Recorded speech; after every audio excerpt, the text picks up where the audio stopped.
વડોદરાના કરજણમાં કિયા પ્રાથમિક શાળામાં શિક્ષકે કરેલા અડપલા કેસમાં મોટો ખુલાસો થયો છે.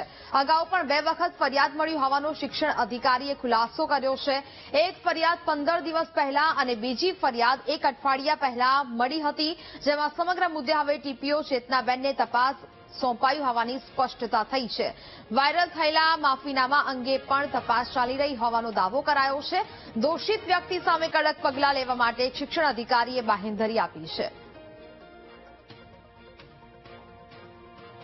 નામનો પ્રશ્ન 15 દિવસ પહેલા એક નનામી અરજી આવેલ હતી દીકરીના અડપલા બાબતે.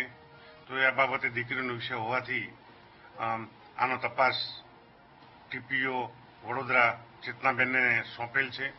એ ઉપરાંત અઠવાડિયા પહેલા નામ સાથે અરજી પણ આવી હતી. એ પણ તપાસ તેમને સોંપેલ છે. તપાસ ચાલુ છે. જો આમાં કોઈ પણ શિક્ષક સહેજ પણ દોષિત જણાશે તો તેની સામે એની બદલી અને સસ્પેન્શન સુધીની કડકમાં કડક કાર્યવાહી કરવામાં આવશે.